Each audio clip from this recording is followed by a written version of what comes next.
प्यारे बच्चों, आप सभी लॉकडाउन के कारण अपने अपने घरों में हैं। ऐसे समय में हम लेकर आए हैं आपके लिए डिजी साथ कार्यक्रम।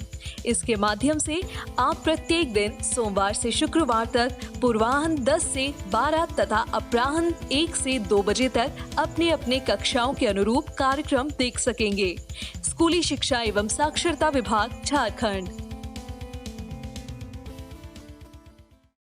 नमस्ते दोस्तों, आप सबका झारखंड सरकार के डीजी साथ प्रोग्राम में स्वागत है। आइए देखते हैं कि आज हम क्या पढ़ेंगे। हम एपिसोड की शुरुआत कक्षा 6 के इंग्लिश सब्जेक्ट के चैप्टर द स्काईलार्क से शुरुआत करेंगे और इसके पहले भाग को समझेंगे। इसके बाद कक्षा 7 में इंग्लिश सब्जेक्ट के चैप्टर अटीला का दूसरा भाग को समझेंगे।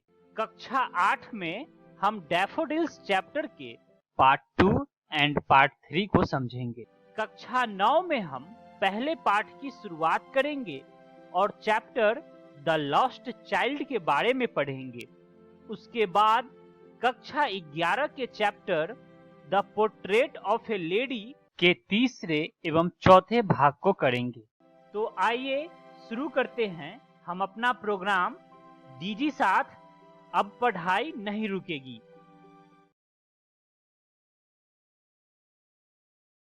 हेलो बच्चों, welcome to the English smart class. आज हम आपकी इंग्लिश की बुक से एक पोएम को पढ़ेंगे जिसका नाम द स्काईलार्क है। सो आप सभी इस वीडियो को बहुत ध्यान से देखिएगा। आज हम इस वीडियो में पोएम के इंट्रोडक्शन और एक्सप्लेनेशन देखेंगे। पोएम को स्टार्ट करने से पहले आप सब बताइए, क्या आप सब कभी मकई के खेत में गए हो? जरूर, सब एक ना एक बार तो गए ही होंगे।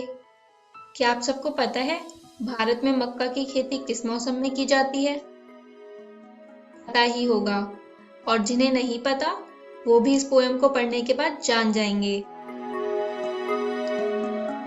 इंट्रोडक्शन। बच्चों, आइए पोएम को स्टार्ट करने से पहले थोड़ा उसके बारे में जान लेते हैं। तो इस पोएम को क्रिस्टीना जॉर्जिना रोसेटी ने लिखा है, जो एक पोएटेस है। पोएम प्रकृति और जिंदगी पर आधारित है। अब ये पोएम हमें एक तस्वीर देती है, एक गांव की तस्वीर। जैसे गांव में हरे भरे खेत होते हैं, फसल होती है, उसी की खूबसूरती को पोएटेस ने डिस्क्राइब किया है, यानी बताया है। अब पोएटेस जो कि एक कॉर्नफील्ड में यानी एक मकई के खेत में खड़ी हैं, उन्हें एक स्काईलार्क की आवाज सुनाई दे रही है, जैसे वो कुछ गुनगुना रही हो। बच्चों, स्काईलार्क एक छोटी सी चिड़िया होती है जो गाना गाती है। अब पोएटेस वहां पर थोड़ी देर के लिए रुक जाती हैं, जिससे वो उस गांव के दृश्य का आनंद ले सकें। आइए बच्चों, पोएम को स्टार्ट करने से पहले कुछ डिफिकल्ट वर्ड्स समझ लेते हैं। सॉ यानी देखा, हर्ड सुना, मॉर्न मतलब सुबह, स्काईलार्क एक छोटा गायन पक्षी, हैंग लटकना, बिटवीन बीच में, सिंगिंग गायन, स्पेक यानी कलंक, कॉर्न मक्का। चलिए बच्चों, स्टैंजा फर्स्ट से स्टार्ट करते हैं। The earth was green, the sky was blue, I saw and heard one sunny morn। अब पोएटेस जब कॉर्नफील्ड यानी मकई के खेत में गई तो वहां उस दिन बहुत ही धूप थी, बहुत धूप खिली हुई थी। आसमान बिल्कुल साफ था, नीला था, और पोएटेस हरियाली के बीच में थी, तो उन्हें पूरी अर्थ यानी पूरी धरती हरी हरी दिखाई दे रही थी। और तभी उन्हें एक छोटी सी डॉट, एक छोटे से पॉइंट के फॉर्म में एक छोटी सी चिड़िया दिखाई दी। चिड़िया कौन सी थी? स्काईलार्क, जो कि आसमान और धरती के बीच में ऊंची उड़ रही थी। A skylark hang between the two, a singing speck above the corn. अब जो वो स्काईलार्क थी वो आसमान और धरती के बीच में ऊंची उड़ रही थी और पोएटेस को स्काईलार्क का जो गाना था वो बहुत ही मधुर लगा और वो उसके गाने को सुनने लग गई। चलिए बच्चों, एक बार पूरे स्टैंजा फर्स्ट को एक साथ पढ़ते हैं। The earth was green, the sky was blue.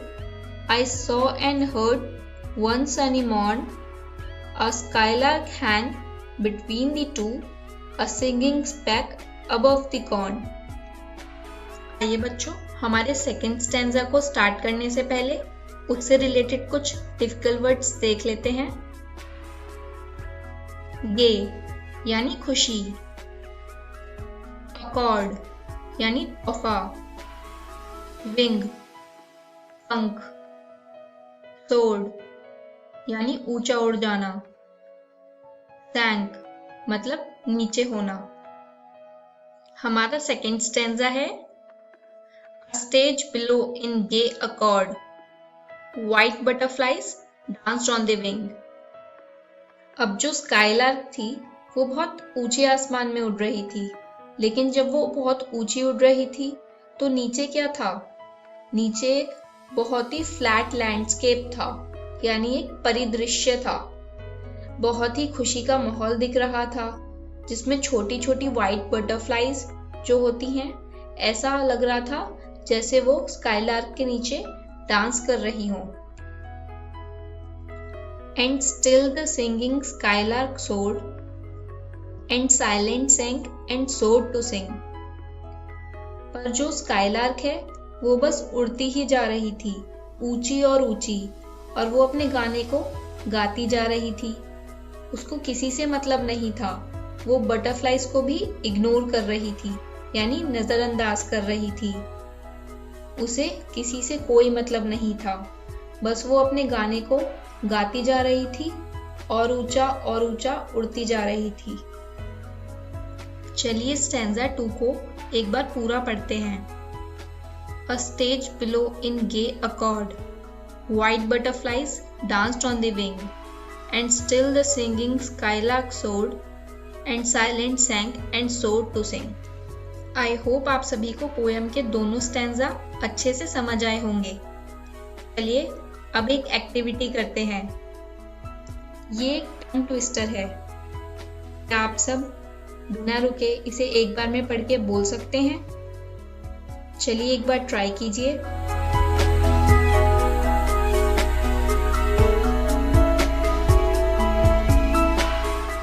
रुकिए, मैं बोल के दिखाती हूँ, फिर आप सब घर जाके ट्राई कीजिएगा। A big black bug bit black bear, made the big black bear bleed blood. I hope आप सभी को ये एक्टिविटी करके बहुत मज़ा आया होगा। इसे घर जाके ज़रूर ट्राई कीजिएगा।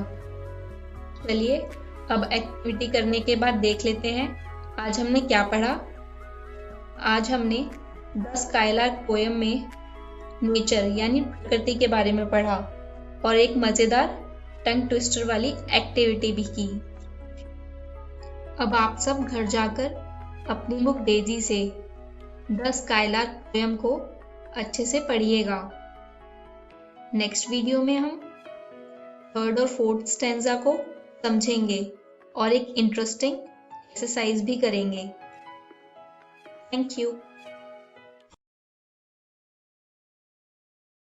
हेलो स्टूडेंट्स, कैसे हो आप सब? क्या आप सबको याद है हम आपकी 7th क्लास का बहुत ही इंटरेस्टिंग चैप्टर पढ़ रहे थे, जो आपकी 7th क्लास का फर्स्ट चैप्टर भी है, जिसका नाम है, हाँ बिल्कुल सही, अटिला। आज हम इस वीडियो में उस स्टोरी को आगे पढ़ेंगे और समझेंगे भी। आज हम पढ़ेंगे अटिलास बिहेवियर, मतलब अटिला का व्यवहार कैसा था। द अनॉयड मदर यानी घर की मालकिन मतलब मम्मी अटिला से क्यों गुस्सा होती हैं।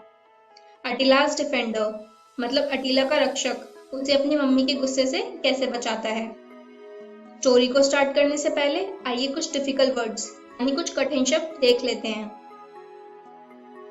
apologized, be sorry, माफी मांगना, misery, unhappiness, निराशा, gesture, a movement, विचार के प्रदर्शन की प्रक्रिया, stirred, something move slightly, यानी हिलना, defender, guard, यानी रक्षक। चलिए स्टार्ट करते हैं। बच्चों, अटीला तो आपको याद ही होगा, एक पपी जिसे एक फैमिली ने परचेज यानी खरीद लिया था। अब हम देखेंगे Attila's behaviour towards people entering into the house, यानी घर में कौन कौन आता है और अटीला उनके साथ कैसा व्यवहार करता है। डिफरेंट टाइप्स, यानी विभिन्न प्रकार के लोग घर में रोज आते हैं, जैसे कि मेडिकेंट्स यानी भिखारी, बिल कलेक्टर बिल लेने वाला, पोस्टमैन चिट्ठी देने वाला, ट्रेडमैन व्यापार करने वाला, और फैमिली एंड फ्रेंड्स मतलब दोस्त और रिश्तेदार, वो भी तो घर में आते हैं। और अब जैसे ही घर के गेट पर आवाज होती है, अटीला एकदम से अलर्ट यानी चौकन्ना हो जाता है और डोर की तरफ देखकर खड़ा हो जाता है। जैसे ही कोई गेट के अंदर एंट्री लेता है, अटीला भौंकना चालू कर देता है। सिर्फ भौंकता ही है। जब कोई भी उसके सामने रुककर स्माइल करता है यानी मुस्कुराता है, तो अटीला मेल्ट हो जाता है मतलब पिघल जाता है। अब वो ऐसा बिहेव यानी व्यवहार करता है जैसे कि वो घर में आने वाले लोगों पर बार्क यानी भौंकने के लिए शर्मिंदा हो, और इसलिए वो अपने सर को झुकाता है, बॉडी को मोड़ता है, अपनी पूंछ को पैरों के बीच कर लेता है और आंखों को झुका लेता है जैसे कि माफी मांग रहा हो। ये सब करके अटीला लोगों को बताना चाहता है कि आप सबने मेरे जेस्चर यानी इशारे को गलत समझ लिया है। मैं तो बस आप सबका वेलकम कर रहा था, स्वागत कर रहा था। और अब जब तक अटीला के सर पर कोई हाथ ना रख दे या उसके पीठ ना थपथपा दी जाए, वो ऐसे ही उदास बैठा रहता था। और तभी Attila realised his bouncing advances caused much unhappy misunderstanding, मतलब धीरे धीरे उसे एहसास होने लगता है कि लोग उसके भौंकने का गलत अंदाजा लगा लेते हैं। इसलिए जब गेट पर आवाज होती है, ही हार्डली स्टिर्ड, मतलब वो मुश्किल से ही अपनी जगह से हिलता है। He merely looked in that direction, वो बस उसी दिशा में चुपचाप देखता रहता है। और अब अटीला के इस बिहेवियर से मदर को गुस्सा आ जाता है, और तभी somebody asked, why not change his name to blind worm? हम इसका नाम अंधा कीड़ा क्यों नहीं रख देते हैं? ऐसा इसलिए बोला बिकॉज अब अटीला किसी पर भी ज्यादा बात नहीं करता है। अब उस फैमिली की मदर ने बोला कि अटीला एलिफेंट की तरह खाता है और इसके राइस एंड मीट के एक्सपेंस में हम कम से कम 2 वॉचमैन यानी 2 पहरेदार को काम में रख सकते हैं। अभी मम्मी बोलती हैं, somebody comes every morning and steals away all the flowers in the garden, मतलब कोई हर रोज बगीचे में आता है और सारे फूल तोड़कर चला जाता है और अटीला कुछ भी नहीं करता है। इसी बात पर अटीला के डिफेंडर ने कहा, अटीला के पास फूल चोर को पकड़ने से भी अच्छा काम है। अभी मम्मी पूछती है कि वो अच्छा काम क्या है, और अटीला का डिफेंडर बोलता है, do you expect Attila to be looking out for him when at that hour, मतलब अगर कोई फूल तोड़कर चला जाता है तो आप क्या चाहते हो, अटीला हर टाइम चोर की तलाश करता रहे। उसके बाद उस घर की मालकिन मतलब मम्मी और उस घर के सबसे छोटे व्यक्ति यानी मम्मी के बेटे के बीच में बहस हो जाती है। मम्मी बोलती हैं, क्यों नहीं, ये खाते पीते हट्टे कट्टे कुत्ते को सोने की जगह अपना काम ही करना चाहिए और तुम्हें तो उस पर शर्म आनी चाहिए। You ought to be ashamed of your dog. तो बेटा बोलता है, वो सारी रात नहीं सोता है, मैंने काफी बार उसे घर के चारों ओर घूमते देखा है। मम्मी बोलती हैं, really does he prowl about all night, क्या सच में वो सारी रात घर में घूमता है? तो घर का सबसे छोटा व्यक्ति यानी बेटा और अटीला का डिफेंडर बोलता है, जी हाँ, of course he does, said the defender. फिर मम्मी बोलती हैं अटीला के डिफेंडर से, इसे रात में एक रूम में बंद कर देना, नहीं तो अगर चोर आया तो अटीला इतना फ्रेंडली है उसे पूरा घर घुमा देगा, और अगर अटीला रूम में लॉक रहेगा तो कम से कम चोर ज्यादा सक्सेसफुल नहीं हो पाएगा। अगर अटीला भौंकता तो कम से कम हमारे लिए इतना बुरा नहीं होता। आई होप बच्चों आप सबको यहाँ तक की स्टोरी अच्छे से समझ आई होगी। चलिए देखते हैं आज हमने क्या पढ़ा। आज हमने पढ़ा अटीलाज बिहेवियर। अटीला का व्यवहार कैसा था जो लोग घर में आते थे उनके लिए। अनॉयड मदर, अटीला से मम्मी क्यों नाराज थी। अटीलाज डिफेंडर, और अटीला का रक्षक कौन था और उसने अटीला को मम्मी के गुस्से से कैसे बचाया। बच्चों इस चैप्टर को और अच्छे से समझने के लिए अपनी बुक बेलिया से चैप्टर फर्स्ट अटीला को से अच्छे से पढ़ के आइएगा। जैसे कि ये चैप्टर का सेकंड पार्ट ही है, तो हम आगे देख लेते हैं अगली वीडियो में हम क्या पढ़ेंगे। अगली वीडियो में हम पढ़ेंगे हु वाज रंगा।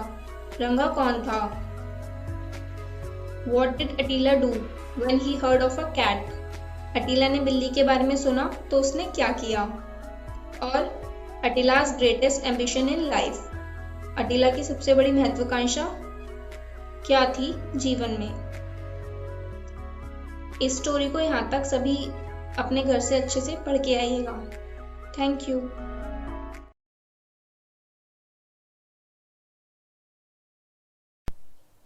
हेलो बच्चों, कैसे हो आप सब। हमने एक कविता पढ़नी शुरू करी थी, डैफोडिल्स, जिसे विलियम वर्ड्सवर्थ ने लिखा है। हमने अब तक इस कविता में पढ़ा है कि विलियम वर्ड्सवर्थ जो बादल की तरह घाटी और पहाड़ों के बीच में फिर रहे थे, वो कैसे डैफोडिल्स देखते हैं। डैफोडिल्स नदी के बगल में पेड़ों के नीचे होते हैं। आइए आगे पढ़ते हैं। हम दूसरे अध्याय यानी दूसरे स्टैंजा से पढ़ना शुरू कर रहे हैं। आप सब अपनी बुक्स को इस कविता के दूसरे स्टैंजा पर खोलिए। Continuous as the stars that shine and twinkle on the Milky Way, they stretched in never-ending line along the margin of a bay. 10,000 saw I at a glance, tossing their heads in sprightly dance. पहली दो पंक्तियों में हमें बताया है कि continuous यानी निरंतर, जो रुके ना। As the stars that shine यानी जो डैफोडिल्स है वो निरंतर तरीके से सितारों की तरह चमक रहे थे। एंड ट्विंकल, ट्विंकल यानी टिमटिमाहट on the Milky Way. Milky Way हमारी गैलेक्सी है जिसमें अर्थ है। वो मिल्की वे के पूरे रास्ते टिमटिमा रहे थे। इसमें भी आपको सिमिली दिखेगी। आप सब सिमिली ढूंढिए और बताइए आपको कहां दिखती है। कॉन्टिन्यूस एज द स्टार्स में यहां पे डैफोडिल्स की तुलना सितारों से करी गई है। सितारे पूरी मिल्की वे में टिमटिमाते हैं, वैसे ही डैफोडिल्स भी सितारों की तरह टिमटिमा रहे होते हैं।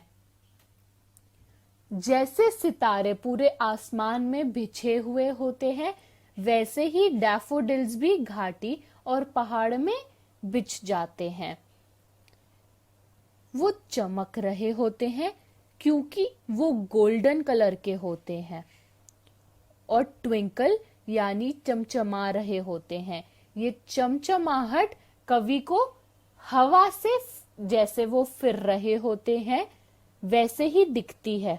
यहाँ पे कवि ने डैफोडिल्स को सितारों से कंपेयर यानी डैफोडिल्स की तुलना सितारों से करी है। इसमें कवि बताना चाहते हैं कि वो फूल कैसे स्टार्स यानी सितारों की तरह अद्भुत और हेवनली यानी दिव्य थे।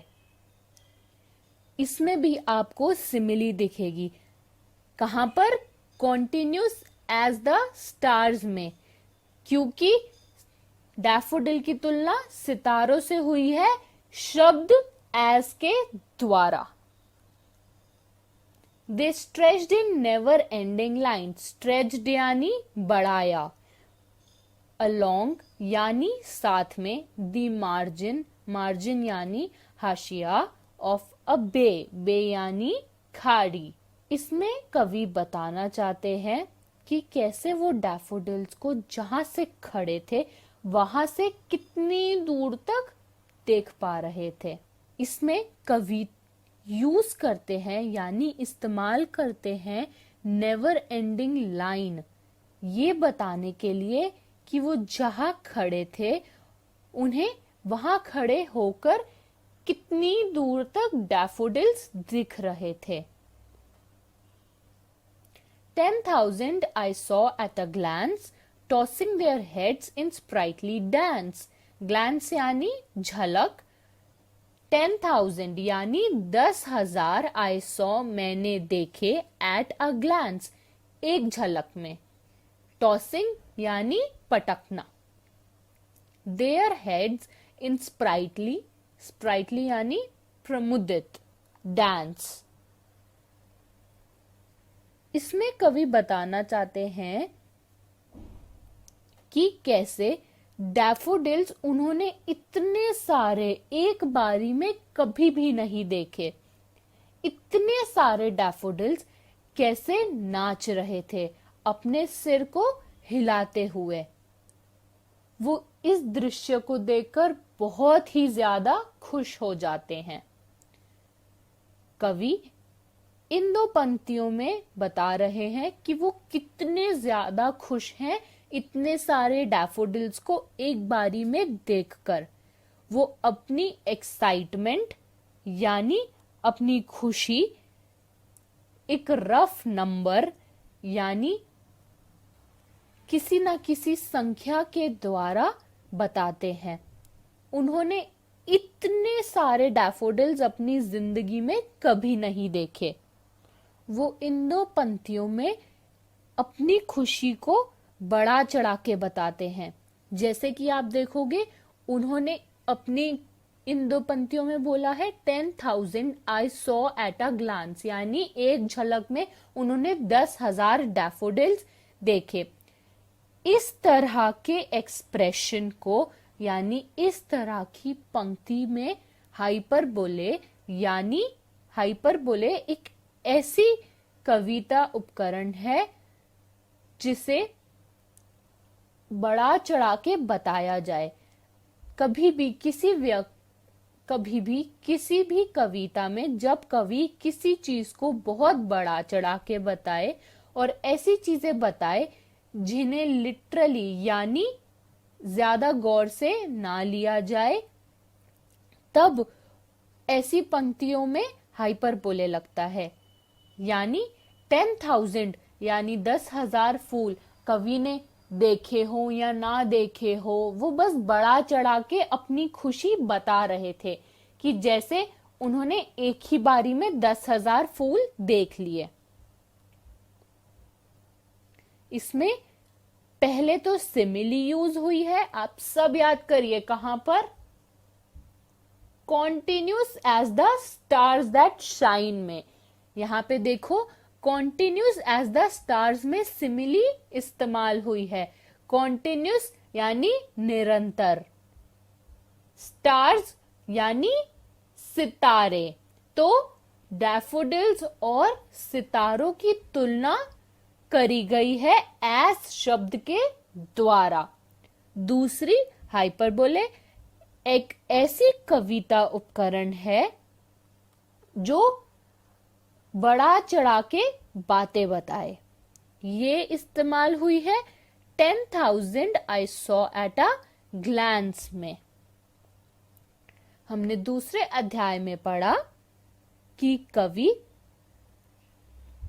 डैफोडिल्स जो है वो सितारों की तरह चमकाते हुए बताते हैं। डैफोडिल्स एक निरंतर लाइन में खिंचे होते हैं। उन्होंने 10,000 डैफोडिल्स कभी भी एक साथ नहीं देखे होते हैं। आप सब इस दूसरे अध्याय को ध्यान से पढ़ना। पढ़ोगे ना? धन्यवाद। हेलो बच्चों, कैसे हो आप सब? हम सब ने मिलकर विलियम वर्ड्सवर्थ की कविता डैफोडिल्स पढ़ना शुरू करा था। अब तक हमने इस कविता में पढ़ा है कि विलियम वर्ड्सवर्थ डैफोडिल्स देखकर कितने ज्यादा खुश है। उन्होंने आज तक इतने सारे डैफोडिल्स एक बारी में कभी नहीं देखे। आइए इसके तीसरे अध्याय यानी तीसरे स्टैंजा से इसे पढ़ना शुरू करते हैं। The waves beside them danced, but they outdid the sparkling waves in glee. A poet could not but be gay in such a jocund company. I gazed and gazed, but little thought what wealth the show to me had brought. पहली दो पंक्तियों में बताया गया है कि वहां पर फूलों के ही बगल में वेव्स यानी झील की लहरें भी नाच रही थी, पर डैफोडिल्स ने उन्हें आउटडिड यानी उनको पीछे छोड़ दिया। The waves beside them dance यानी झील की लहर उनके बगल में नाच रही थी, बट दे लेकिन डैफोडिल्स उनसे बेहतर थी। द स्पार्कलिंग वेव्स, स्पार्कलिंग यानी शानदार, वेव्स यानी लहर, इन ग्ली, ग्ली यानी उल्लास। स्पार्कलिंग वेव्स यानी थी तो लहर भी शानदार, लग तो वो भी बहुत सुंदर रही थी, लेकिन डैफोडिल्स की खूबसूरती ने उन्हें पीछे छोड़ दिया। फूल यानी जो डैफोडिल्स थे वो वेव्स की जिंदा दिली से काफी बेहतर लग रहे थे। कवि ने देखा कि फूलों के ही बगल में लहर नाच रही थी, लेकिन वो इतने खुश थे डैफोडिल से कि वो किसी और चीज पर ध्यान ही नहीं दे पाए। फूल उन लहर से बहुत खूबसूरत लग रहे थे नाचते हुए। A poet could not but be gay. गे यानी खुश, मतलब कवि कुछ और हो सके या ना हो सके, पर उस दिन खुश बहुत थे। इन सच अ जोकंड, जोकंड यानी प्रफुल्ल, कंपनी यानी वो अपने आसपास की कंपनी यानी अपने साथी को बहुत खुशी से मजे ले रहे थे। कवि इतने खुश आज से पहले कभी नहीं हुए। कवि अपनी कंपनी से इतने ज्यादा खुश थे कि वो अपनी या किसी और की मदद कर ही नहीं सकते थे इस बारे में। उनकी कंपनी थी डैफोडिल्स जो वो देख रहे थे, और वो हर एक चीज जो उनके आसपास थी वो कभी इतने जिंदा दिल और खुश कभी भी नहीं हुए थे। I gazed and gazed. Gazed यानी ताकना, but little thought. Thought यानी सोचना। वो बस इन सब चीजों को देखे ही जा रहे थे और उनका दिमाग चल ही नहीं रहा था। वो इन सब को देखकर बहुत खुश थे और बिल्कुल कुछ और सोच ही नहीं रहे थे। What wealth? Wealth यानी धन। The show to me had brought. उन्हें इतनी खुशी कभी किसी संख्या पैसों के नहीं दी। आज फूलों ने उन्हें असली धन दिया था। कवि उन फूलों को बार बार देखे जा रहे थे। वो कुछ और सोच ही नहीं रहे थे डैफोडिल्स को देखने के समय। उन्हें कभी इतनी खुशी इतने पैसे को पाकर भी नहीं हुई जितनी खुशी आज उन्हें आसपास इतने सुंदर मौसम में रहने से हुई। उन फूलों ने उन्हें अब उनकी जिंदगी का असली धन दिया था। हमने इस अध्याय में पढ़ा कि कवि कितने ज्यादा खुश थे अपने आसपास के एटमॉस्फेयर यानी जो उनके आसपास हो रहा था उससे। उन्होंने देखा तो कि फूलों के बगल में झील की लहरें भी नाच रही थी और वो भी काफी सुंदर लग रही थी। उनका नाच भी काफी आश्चर्यजनक था, लेकिन उन्हें फूलों के आगे कुछ और दिखा ही नहीं। किसके आगे? फूलों के आगे। और कौन से फूल थे? नाम क्या था उन फूलों का? डैफोडिल्स। उन्हें इतनी खुशी कभी किसी संख्या के पैसों को पाकर भी नहीं हुई जितनी खुशी आज उन्हें इतने सुंदर मौसम में रह के हुई। डैफोडिल्स ने उन्हें उनकी जिंदगी का सबसे अच्छा धन दिया था, सबसे कीमती धन दिया था।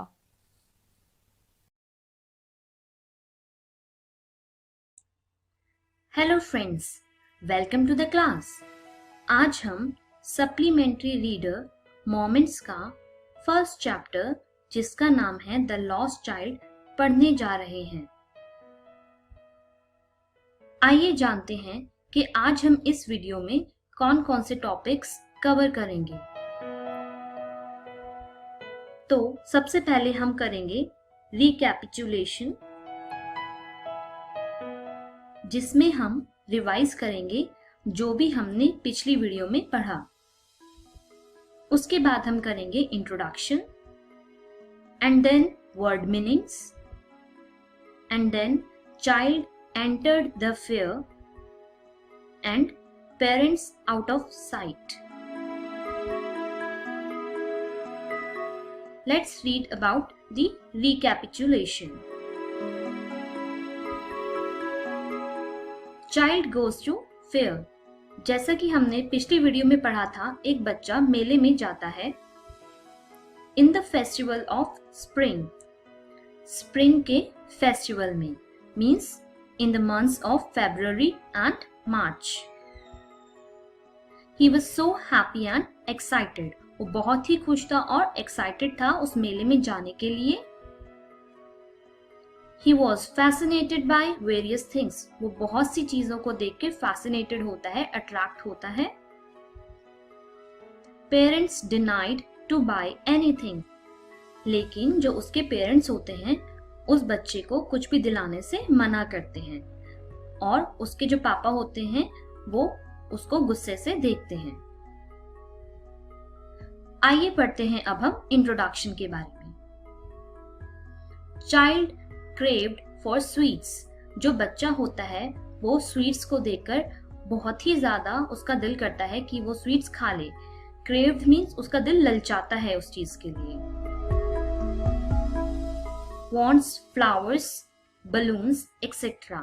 अब जब वो मेले में एंटर कर रहा है तो उसको और भी बहुत सारी चीजें दिखाई देती हैं, जैसे फ्लावर्स, बलून्स, और उनको देख के भी उसका दिल करता है कि वो सारी चीजें खरीद ले। Plea wasn't heeded. जो उसकी रिक्वेस्ट है, plea means request, was not heeded. Heeded means ध्यान देना, not heeded means ध्यान ना देना।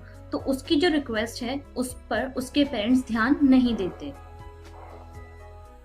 Parents out of site. अब क्या होता है, जब वो अपनी लास्ट रिक्वेस्ट करता है एक राउंड अबाउट के लिए, तो वो पीछे मुड़ के देखता है तो उसको पता लगता है कि उसके पेरेंट्स तो यहाँ पर हैं ही नहीं। Man tried to soothe child. वहां मेले में फिर उसको एक आदमी मिलता है जो उसको सूद करने की कोशिश करता है, मीन्स कंफर्ट फील कराने की कोशिश करता है। आइए जानते हैं कुछ important word meanings. So the first word is repelled, means पीछे हटना। नेक्स्ट वर्ड इज हॉग्ड, मीन्स फेरी लगाकर बेचना, जैसा कि आप पिक्चर में भी देख सकते हैं। Next word is throngs. Throngs means भीड़। As you can see in the picture कि कितनी सारी भीड़ है यहाँ पर। सिमिलरली मेले में भी भीड़ होती है जहां पर ये वर्ड यूज हुआ है, throngs. Next word is heeded. Heeded means ध्यान देना। Next word is converging to, means एक बिंदु की ओर जाना। Next word is murmured, means मंद ध्वनि से। Next word is soothe, means सांत्वना देना, मीन्स दिलासा देना या फिर किसी को कंफर्ट फील कराना। Next word is sobs. Sobs means सिसकते हुए कहना। Next word is forbidden. Forbidden means मना किया हुआ। And the last word is hither and thither, means इधर उधर, या फिर इसको हेयर एंड देयर भी कह सकते हैं। Child entered the fair. The child was irresistibly drawn towards sweets, flower garlands, snake charmer. अब क्या होता है कि बच्चा जो है वो मेले में एंटर कर चुका है। As you can read on the 3rd page, 2nd paragraph, a sweet meat seller hawked gulab jamun, rasgulla, burfi, jalebi at the corner of the entrance, and a crowd pressed round his counter at the foot of an architecture of many colored sweets decorated with leaves of silver and gold. अब यहाँ पर क्या होता है कि एक sweet वाला means मिठाई वाला जो है वो अपनी सारी मिठाइयाँ लगा के एक ठेले पे लगा के बैठा हुआ है, जिसमें कि गुलाब जामुन भी है, रसगुल्ला भी है, बर्फी भी है और जलेबी भी है, और उन पर सिल्वर और गोल्ड कलर की कुछ चमकीली भी लगाई हुई है। और उसको देखकर उस बच्चे का बहुत ही दिल लल जाता है। The child stared open-eyed and his mouth watered for the burfi that was his favorite sweet. अब जब वो बच्चा इन स्वीट्स को देखता है, स्पेशली बर्फी को जो कि उसकी फेवरेट थी, तो उसको देख के उसके मुंह में पानी आ जाता है। लेकिन उसको पता है कि उसके पेरेंट्स उसे कुछ नहीं दिलाएंगे, इसीलिए वो आगे चल पड़ता है। थोड़ी सी आगे जाके उसको एक फ्लावर गार्लैंड्स वाला दिखाई देता है, जैसा कि आप पिक्चर में भी देख सकते हैं। गार्लैंड्स मीन्स माला, फ्लावर गार्लैंड्स मीन्स फूलों की माला। अब उसको देखकर भी उसका दिल करता है कि वो उसको खरीद ले, लेकिन अगेन वो फिर आगे चल पड़ता है, क्योंकि उसको पता है कि उसके पेरेंट्स तो उसकी कोई भी बात पर ध्यान नहीं देने वाले। सो वो बच्चा आगे चल पड़ता है। थोड़ा सा आगे जाके उसको एक स्नेक चार्मर दिखाई देता है। स्नेक चार्मर जो कि सपेरा जिसको हम कहते हैं हिंदी में, और वो उसको देखना चाहता है। उसका म्यूजिक जो है उसको बहुत चार्मिंग लग रहा है और वो म्यूजिक सुनना चाहता है, उसका शो देखना चाहता है।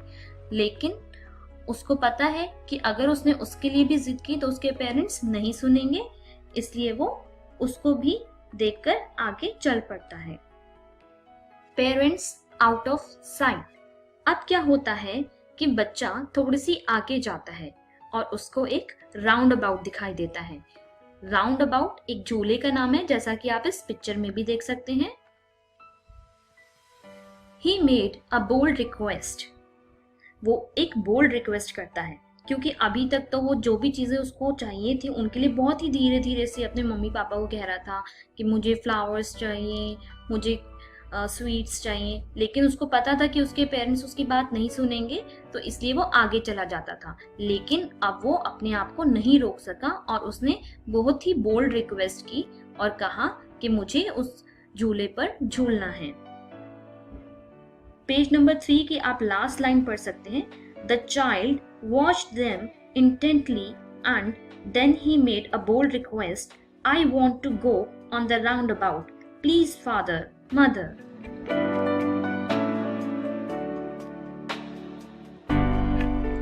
There was no reply. अब बोल्ड रिक्वेस्ट करने के बाद उसको कोई रिप्लाई नहीं मिलता। Parents out of sight, child cried.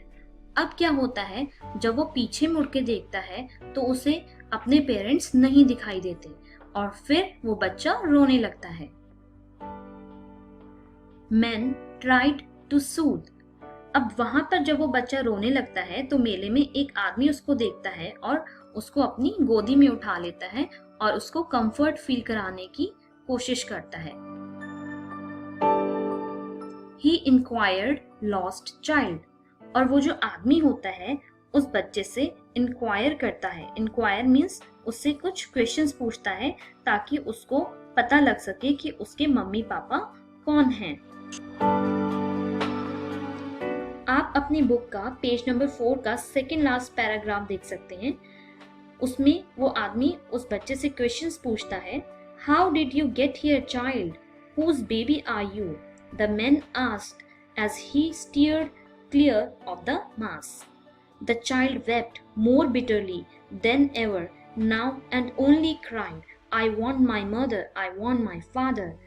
अब वो जो आदमी है उस बच्चे से पूछता है कि तुम यहाँ पर कैसे आए, तुम किसके बेबी हो, लेकिन उसके पूछने पर भी वो बच्चा कोई जवाब नहीं देता, बल्कि और जोर से रोने लगता है और कहता है मुझे मेरे मम्मी चाहिए, मुझे मेरे पापा चाहिए। सो फ्रेंड्स, आज हमने इस वीडियो में क्या सीखा? Child enticed by various things. वो जो बच्चा होता है बहुत सारी चीजों से अट्रैक्ट होता है। Enticed again means the same, attract होता है। Bold request for roundabout, और वो राउंड अबाउट झूले के लिए एक बोल्ड रिक्वेस्ट करता है, बट उसको कोई रिप्लाई नहीं मिलता। Parents were out of site, और उसको अपने पेरेंट्स नहीं दिखाई देते। मैन ट्राइड टू सूथ, जो वहां पर मेले में उसको एक आदमी मिलता है, वो उसको गोदी में उठा लेता है बच्चे को, और वो उसको कंफर्ट फील कराने की कोशिश करता है। सो फ्रेंड्स, आज हमने सप्लीमेंट्री रीडर मोमेंट्स का फर्स्ट चैप्टर, जिसका नाम है द लॉस्ट चाइल्ड, का पेज नंबर 3 और 4 पढ़ा। मैं उम्मीद करती हूँ कि आज हमने जो भी पढ़ा आप उसको घर पे जाके दोबारा से पढ़ेंगे ताकि आपको और अच्छे से समझ आ सके।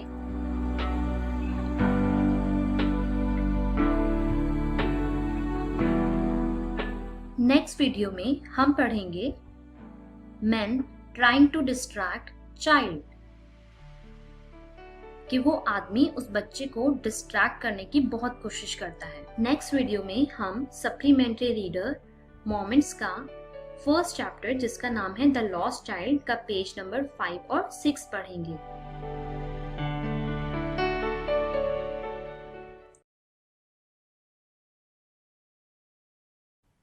Hello everyone, welcome to English smart class.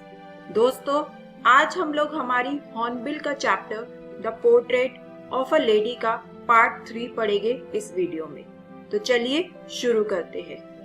जानते हैं सबसे पहले कि आज इस वीडियो में हमें क्या क्या पढ़ने को मिलेगा। सबसे पहले हम लोग बात करेंगे द नरेटर गोज अब्रॉड, कि जब नरेटर अब्रॉड चला जाता है तो क्या होता है।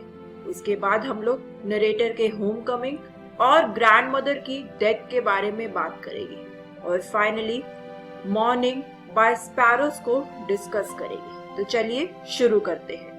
अब नरेटर हमें बताता है कि नरेटर ने अब डिसाइड किया कि वो अब्रॉड जाना चाहता है फॉर फर्दर स्टडीज, और उसे पता था कि ये बात जानकर उसकी ग्रैंड मदर बहुत ज्यादा अपसेट होगी, और क्योंकि वो अपनी ग्रैंड मदर से दूर जा रहा था फॉर 5 इयर्स। इसके बाद नरेटर हमें बताता है कि किस तरह से ग्रैंड मदर उसे रेलवे स्टेशन पर छोड़ने आई। ग्रैंड मदर अपने ग्रैंड चाइल्ड को रेलवे स्टेशन पर तो छोड़ने आई, पर उसने अपने ग्रैंड चाइल्ड से ना तो बात करी और ना ही उसे कोई इमोशंस शो करे। इसके बाद ग्रैंड मदर अपने ग्रैंड चाइल्ड के फोरहेड पर किस करती है, और ग्रैंड चाइल्ड हमें बताता है कि किस तरह से ये लास्ट साइन था किसी भी फिजिकल कांटेक्ट का बिटवीन देम। इसके बाद ग्रैंड मदर ने अपने ग्रैंड चाइल्ड को फॉर नेक्स्ट 5 ईयर नहीं देखा था। बात करते हैं कि जब 5 इयर्स कंप्लीट हो गए तो कैसा रिएक्शन रहा था ग्रैंड मदर का। जो ग्रैंड मदर है उनका ग्रैंड चाइल्ड 5 इयर्स बाद वापस घर आ रहा था, और ग्रैंड मदर को जब ग्रैंड चाइल्ड देखता है रेलवे स्टेशन पर तो उसे ग्रैंड मदर वैसी ही लगती है जैसी वो 5 इयर्स पहले। लेकिन ग्रैंड मदर के ग्रैंड चाइल्ड ने उस दिन एक चेंज देखा अपनी ग्रैंड मदर में, और वो चेंज ये था कि ग्रैंड मदर ने उस दिन प्रे नहीं किया था। इसके बाद नरेटर हमें बताता है कि किस तरह से उसके होम कमिंग पर ग्रैंडमदर ने नेबरहुड की सारी वुमेन को इकट्ठा करके बुलाकर अपने घर में ड्रम्स और सिंगिंग शुरू कर दी थी। And for the first time she did not pray, यानी कि उस दिन ग्रैंडमदर ने प्रे नहीं किया। नेक्स्ट डे होम कमिंग के बाद एक चेंज आया ग्रैंडमदर के अंदर, और वो चेंज क्या था कि उन्होंने प्रे नहीं किया, उन्होंने उस दिन पूजा नहीं करी, जो उनकी लाइफ का एक बहुत ही इम्पोर्टेंट रूटीन था। इसके बाद उन्होंने ड्रम्स के साथ और जो वुमेन्स थी उनके साथ बहुत घंटों तक आपस में खुशी बांटी। इसके बाद नरेटर हमें बताता है कि that was the first time since narrator had known her that she did not pray, यानी कि ये पहली बार था जब से नरेटर अपनी ग्रैंडमदर को जानता है, जब से वो पैदा हुआ है तब से लेकर आज तक ये पहली बार था जब नरेटर की ग्रैंडमदर ने प्रे नहीं किया था, कोई पूजा नहीं की थी। और इस वजह से ये चीज नरेटर को एक बहुत बड़े शॉक की तरह लगी, बिकॉज नरेटर को बिलीव ही नहीं हो रहा था कि उसकी ग्रैंडमदर ने प्रे नहीं किया। नेक्स्ट डे ग्रैंड चाइल्ड के घर आने के बाद अगले दिन जो ग्रैंडमदर है वो बीमार पड़ गई और she declare that her and was near. जैसे जो ओल्ड लोग होते हैं उन्हें पता लग जाता है ना कि अब उनका आखिरी समय आ गया है, ऐसे ही ग्रैंडमदर को पता लग गया था कि अब उनका एंड पास है। और वो अपने बेड में पीसफुली लेटी हुई थी और वो कॉन्टिन्यूसली प्रेयर कर रही थी और अपनी बीट्स बोल रही थी। इसके बाद उनके जो लिप्स थे वो रुक नहीं रहे थे क्योंकि वो कॉन्टिन्यूसली प्रेयर कर रही थी। एंड फाइनली उनकी डेथ हो गई। ग्रैंडमदर अब इस दुनिया में नहीं रही। Now the grandchild lifted his grandmother off the bed. और ये रूल होता है कि जब किसी की डेथ हो जाती है तो उन्हें हम लोग बेड पे नहीं लेटाते, उन्हें हम लोग ग्राउंड पे रख देते हैं। और ग्रैंडचाइल्ड ने अपनी ग्रैंडमदर को एक रेड क्लॉथ से कवर कर दिया। ग्रैंडचाइल्ड अब क्रिमेशन में बिजी हो गया और जब ग्रैंडचाइल्ड अपनी ग्रैंडमदर को इवनिंग में उनके रूम में लेने गया फॉर क्रिमेशन, तो उसने देखा कि जो सन था वो डूब रहा है, सेटिंग हो रहा है, शाम का समय है और उसकी रेज जो ग्रैंडमदर का रूम है उसमें पूरी आ रही है और ऐसे लग रहा है जैसे कोई गोल्डन लाइट। वो रास्ते में ही रुक गया। उसने देखा कि वरांडा में, ग्रैंडमदर के रूम के बाहर जो वरांडा था वहां पर बहुत सारे स्पैरोस आ गए हैं और वो फ्लोर पर एक एक करके बैठ रहे हैं। ना कोई आवाज कर रहे हैं, ना कुछ साउंड क्रिएट कर रहे हैं, वो बस चुपके से आ रहे हैं और ग्रैंडमदर की डेड बॉडी के पास आकर बैठ रहे हैं। ऐसा देखते हुए ग्रैंडचाइल्ड को और उसकी मदर को बहुत बुरा लगा उन बर्ड्स के लिए और उन्होंने ब्रेड्स के पीसेस को तोड़कर उनके सामने गिर दिया, पर किसी भी स्पैरो ने उन पीसेस को टच नहीं किया। और वो जब ग्रैंडचाइल्ड अपनी ग्रैंडमदर की डेड बॉडी को लेकर चला गया तो वो जो स्पैरोस थे वो भी चुपके से उड़ गए। और द नेक्स्ट मॉर्निंग ग्रैंडचाइल्ड ने उन ब्रेड कंबल्स को उठाकर डस्टबिन में डाल दी। और इसी के साथ दोस्तों हमारा ये चैप्टर खत्म होता है।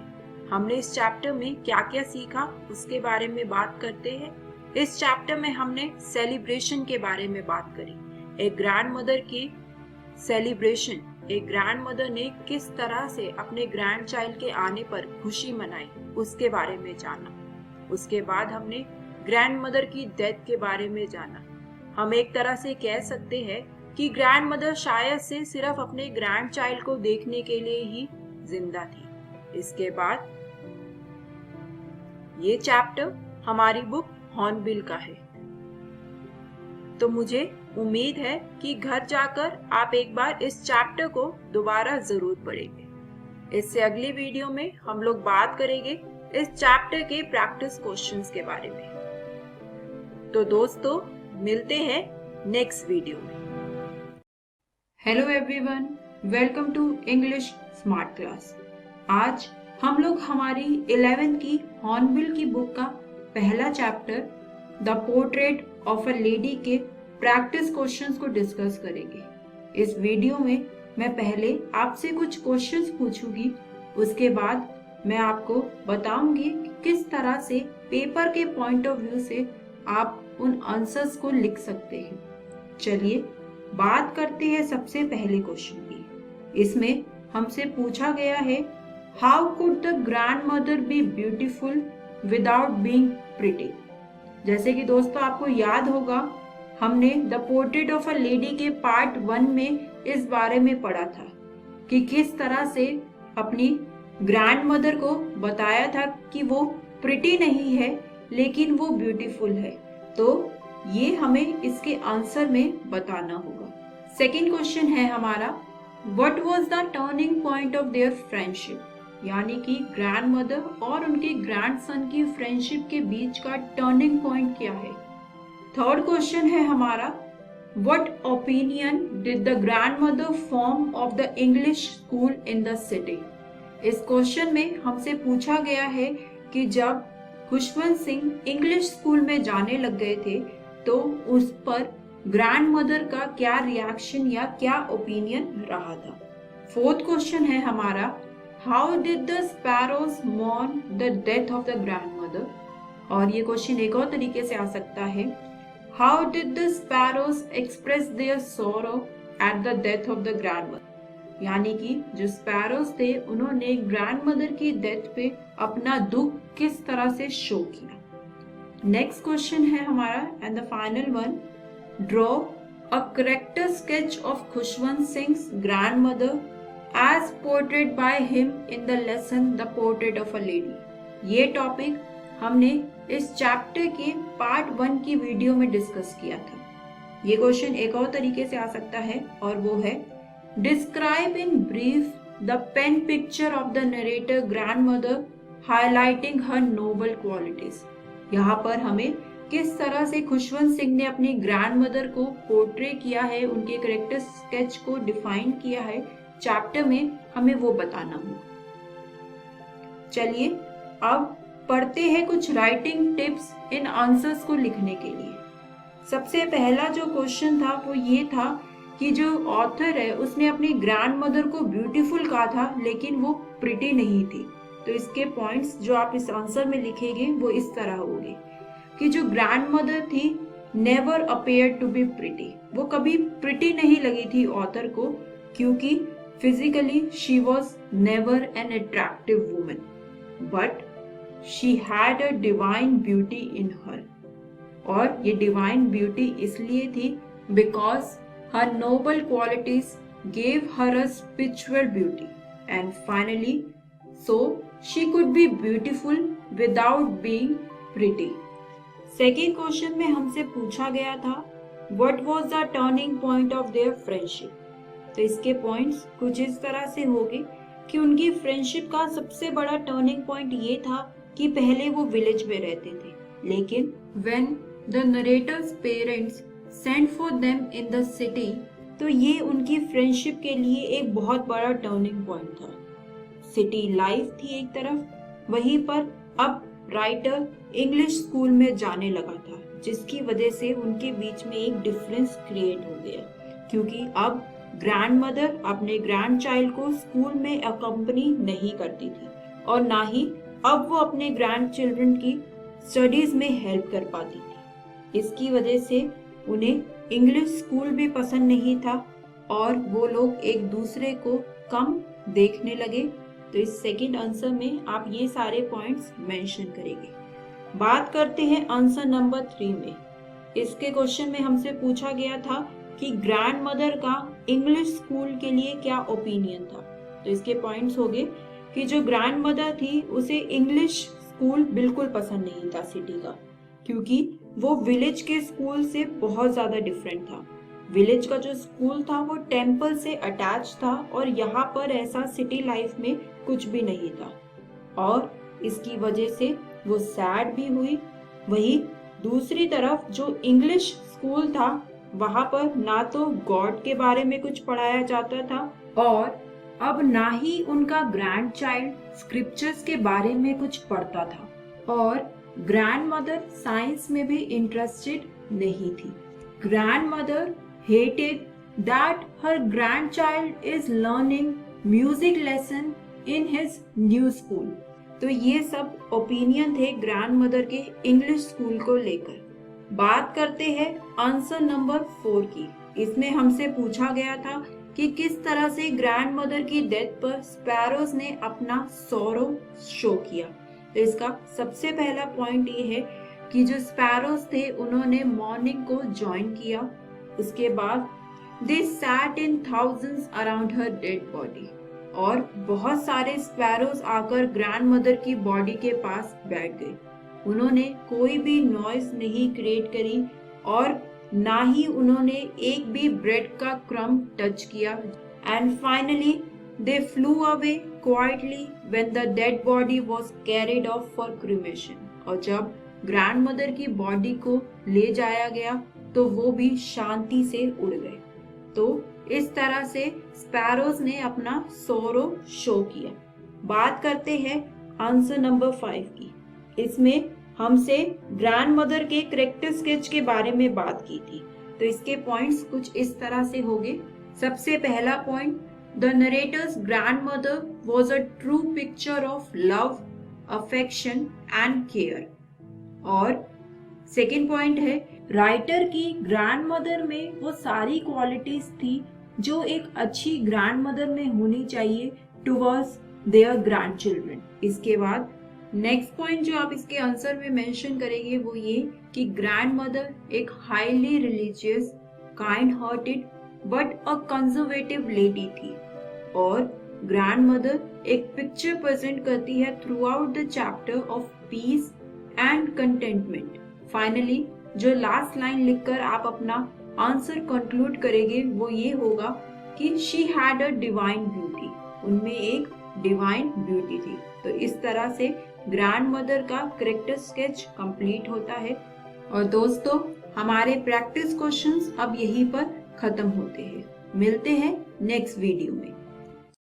नमस्ते दोस्तों, डीजी साथ के आज के एपिसोड में आशा करता हूं कि आप सभी को बहुत कुछ सीखने को मिला होगा। आइए देखते हैं कि आज हमने क्या पढ़ा।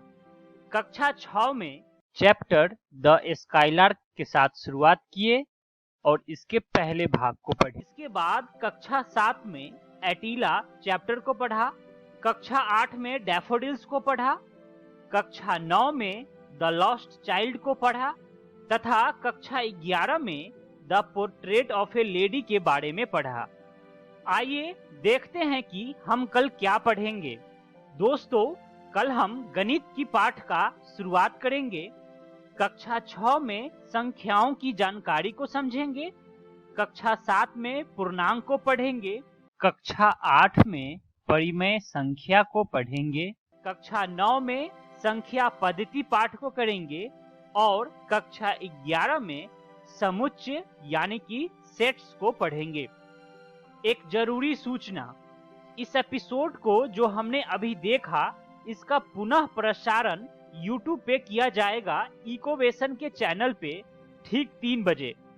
तो यदि आप अपने दोस्तों के साथ भी एपिसोड शेयर करना चाहते हैं या पुनः देखना चाहते हैं तो YouTube पर डीजी साथ इकोवेशन सर्च करें और आप इस वीडियो तक पहुंच जाएंगे। धन्यवाद दोस्तों।